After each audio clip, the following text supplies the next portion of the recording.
The Night Storyteller welcomes you. It's time to relax and let go of the day. Find a comfortable place. Close your eyes and let the story begin.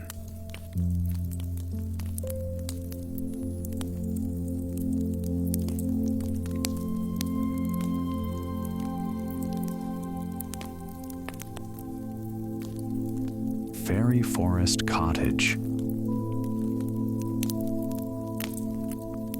The forest where day never came lived by its own rules. Night was always there, not dark or threatening, but deep and gentle, like a velvet blanket spread across the land. Starlight barely touched the treetops, just enough to make out trunks, paths, and shadows, but not enough to disturb the calm. The moon appeared rarely and was never bright. It merely whispered that the sky still existed. Silence ruled this forest almost all the time. Not an empty or lifeless silence, but one that was alive and attentive. It was made of tiny, barely audible sounds. The distant rustle of leaves, the slow movement of branches, sometimes the soft crack of an old tree sighing under the weight of its years. Birds did not sing loudly here, and animals did not run without reason. Everything moved carefully, as if afraid to startle the night itself. The trees in this forest were tall and ancient. Their trunks had darkened with time, and their crowns intertwined so tightly that they formed an almost solid roof overhead. The leaves barely stirred, even when the wind passed through. The wind was a rare visitor here, and it always arrived quietly, brushing the ground before disappearing at once. It felt as though the forest did not like sudden movements. The ground beneath one's feet was soft, covered in moss and old fallen leaves. Footsteps vanished without a trace and made no sound. Paths appeared and disappeared, as if the forest itself decided who could pass and where. They did not lead straight ahead. Instead, they invited you to slow down, to turn, to pause. Time behaved strangely in this forest. It did not stretch, nor did it rush forward. It simply existed. It was impossible to tell how long the night lasted, hours or years. There was no sense of fatigue here, but also no need to go anywhere. The space itself was calming, wrapping around you, as if reminding you that hurry was unnecessary. And in the middle of this eternal night forest, where silence had become a habit, stood a small cabin. It did not stand out sharply or try to draw attention. Small, with wooden walls, a slightly slanted roof, and tiny windows, it seemed like a natural part of the forest rather than something chugé. Yet from its windows, warm light always flowed. Not bright, not blinding, soft, golden, the kind of light that made you want not just to look at it from afar, but to come closer. The light did not chase away the night. It did not fight the darkness, but lived beside it. The forest accepted it calmly, as if it knew the cabin was there for a reason. Even the shadows around it softened when the light touched the ground.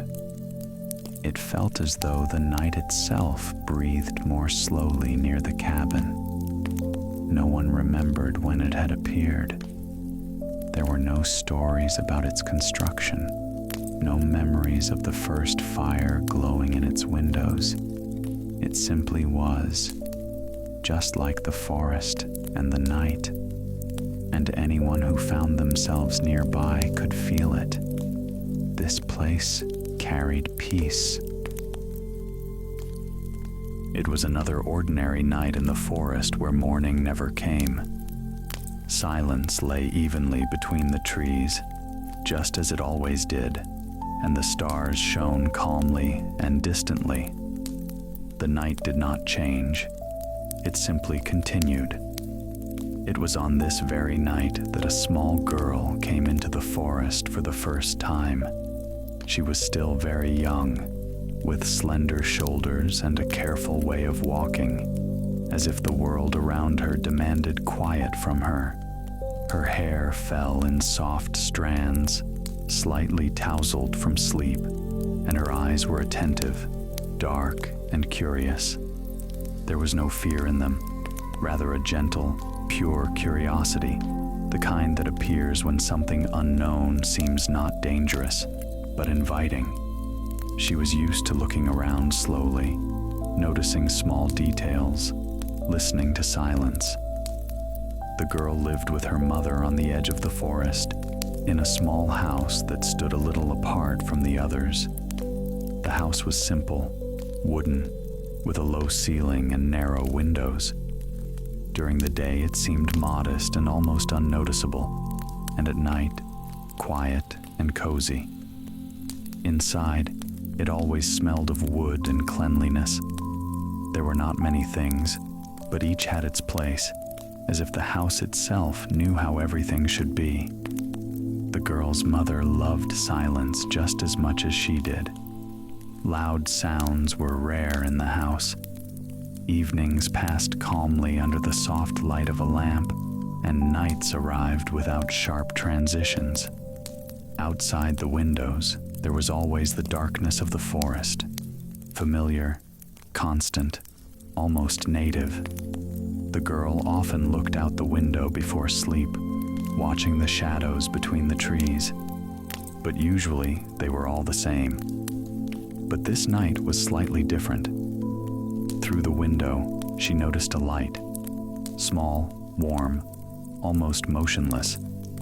It did not flicker or change, and it did not look like a star or a reflection.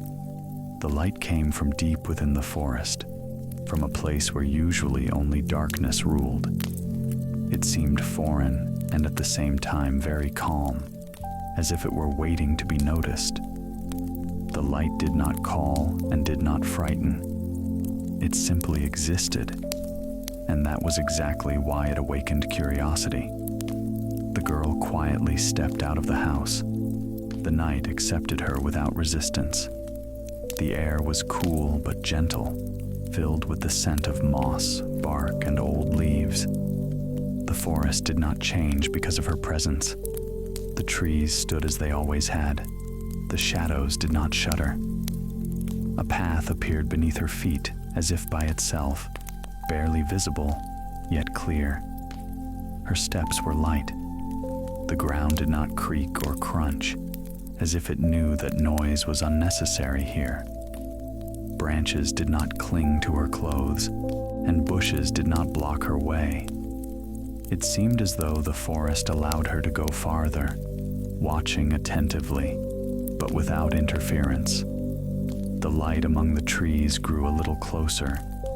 It did not suddenly become brighter or blinding. It simply began to fill the space with a warmer shade, and the shadows around softened. The air felt calmer, and the night itself seemed deeper. The forest around remained the same: tall trees, dark trunks, dense crowns. But near that light, everything looked slightly different, as if the silence here was not empty, but filled with something kind. The girl walked slowly, without feeling tired, without thinking about time. And when the trees parted a little, she saw the cabin, small and wooden, with a slanted roof and tiny windows from which that same warm light poured out. It stood in the middle of the forest so naturally, as if it had always been there.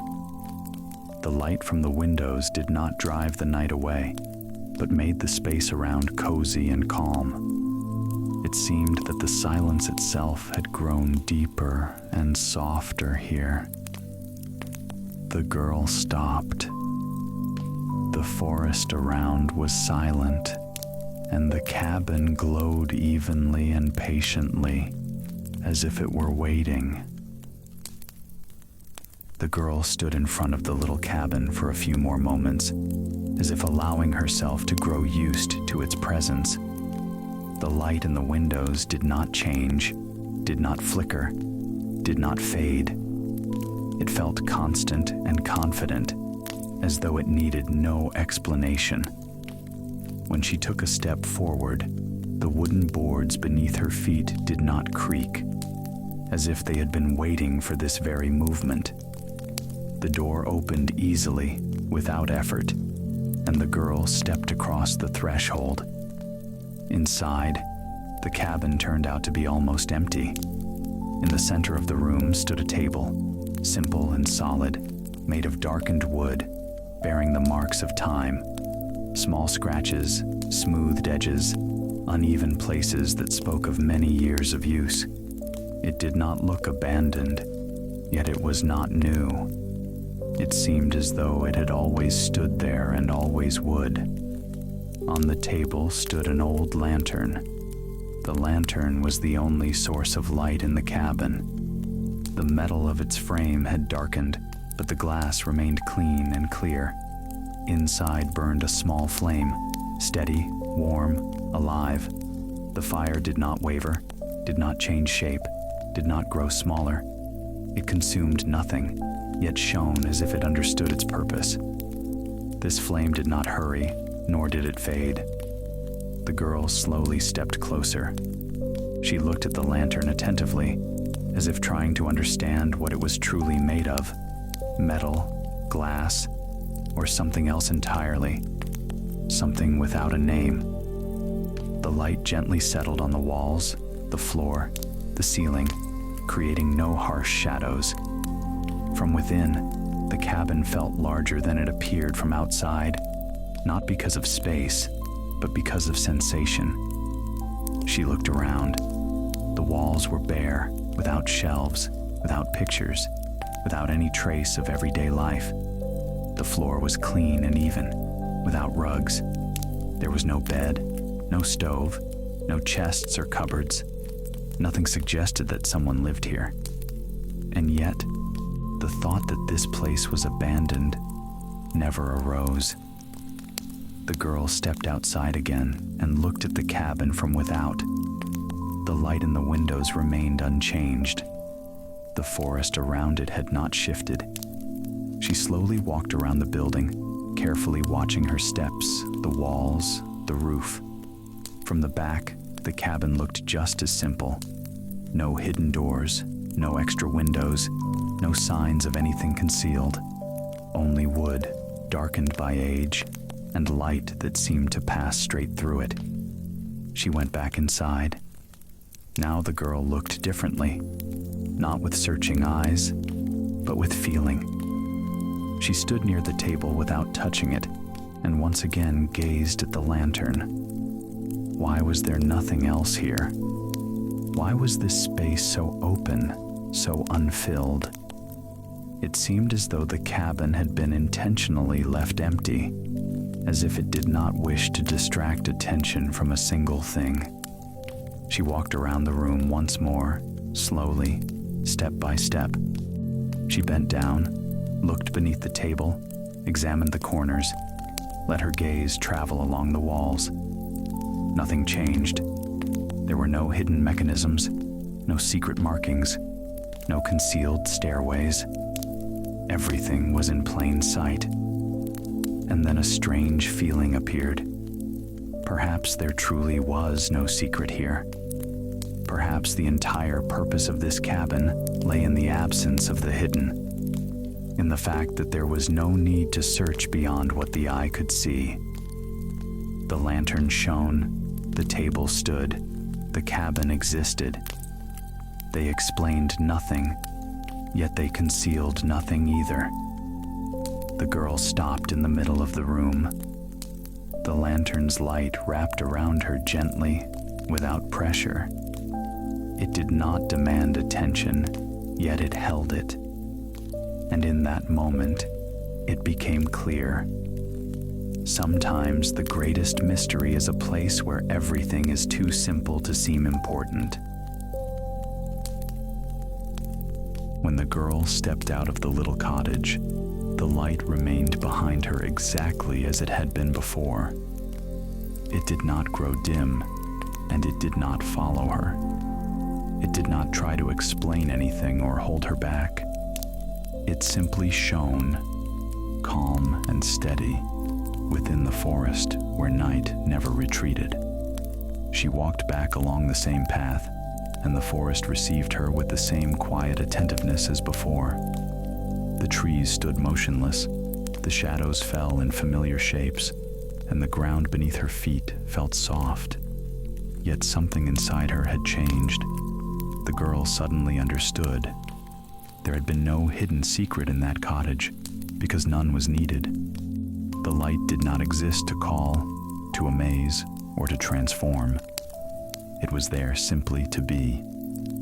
In a forest where darkness was constant, where the stars shone modestly and the moon appeared only reluctantly, this was enough. A single small flame that did not fight the darkness, but lived beside it. A light that promised nothing, demanded nothing, and never faded. When the girl returned home and once again saw the familiar walls, it seemed to her that the world around her had become slightly clearer, not brighter, deeper. She knew that the light in the forest continued to glow, not for anyone in particular, simply because sometimes, even in the darkest place, there must be something that shines without a reason. And that was enough.